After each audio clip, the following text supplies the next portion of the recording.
Hello, ഇന്ന് എൻ്റെ മോൾക്ക് സ്കൂളിൽ JRCയുടെ ഉദ്ഘാടനം കേട്ടോ. JRC എന്ന് പറഞ്ഞാൽ ജൂനിയർ റെഡ് ക്രോസ് ആണ്.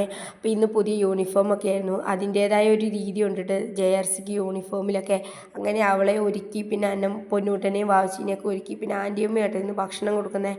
ആൻറ്റിയമ്മേനെ കണ്ടാൽ പിന്നെ അവർക്ക് ആൻറ്റിയമ്മ മതിയല്ല, ഭക്ഷണം കൊടുക്കുന്ന ഒരു ചടങ്ങാട്ടോ. അങ്ങനെ പിന്നെ അന്നമ്മോളുടെ പുതിയ യൂണിഫോമൊക്കെ ഇട്ട് കുറച്ച് ഫോട്ടോസൊക്കെ എടുത്തു. അതിന് ശേഷം പിന്നെ ചോറൊക്കെ കൊടുക്കുക കേട്ടോ. പിന്നെ ഇതാട്ടോ എൻ്റെ അനിയത്തിയുടെ കൊച്ച് യാമിക്കുട്ടി എന്നാണ് ഞങ്ങൾ വിളിക്കുന്നത്. അമ്മയൊട്ടി ആട്ടോ, എപ്പോഴും അവൾക്ക് അമ്മ വേണേ. അങ്ങനെയാട്ടോ പരിപാടിയൊക്കെ. പിന്നെ വാവച്ചിക്ക് ചോറ് കൊടുക്കുമ്പോൾ വാവച്ചി വേണ്ടെന്ന് പറയും. പിന്നെ ചോറൂണൊക്കെ കഴിഞ്ഞതിന് ശേഷം പിന്നെ അവർ പ്രാർത്ഥിക്കും കേട്ടോ. അങ്ങനെ ഈശോയുടെ മുമ്പിൽ ഇരുന്ന് പ്രാർത്ഥനയൊക്കെ കഴിഞ്ഞ് പിന്നെ അപ്പയാട്ടോ ഇന്ന് അവരെ കൊണ്ടേയാക്കുന്നത്. അപ്പോൾ 3 പേരെ ഒരുക്കി റെഡിയാക്കി സ്കൂളിലേക്ക് കൊണ്ടേയാക്കുവാണേ. വീടിൻ്റെ അടുത്ത് തന്നെയാണ് സ്കൂള്. അപ്പം പിന്നെ 9:30 ആകുമ്പോൾ പോയാൽ മതിയിട്ട് സ്കൂളിലേക്ക്. അങ്ങനെ 3 പേരും ആൻറ്റിയമ്മയോട് ചാറ്റിയൊക്കെ പറഞ്ഞ് സ്കൂളിലേക്ക് പോകാം കേട്ടോ. അപ്പോൾ ഈ വീഡിയോ കാണുമ്പോൾ ഇഷ്ടമാവുകയാണെങ്കിൽ ലൈക്ക് ചെയ്യാനും സബ്സ്ക്രൈബ് ചെയ്യാനും മറക്കല്ലേ കേട്ടോ.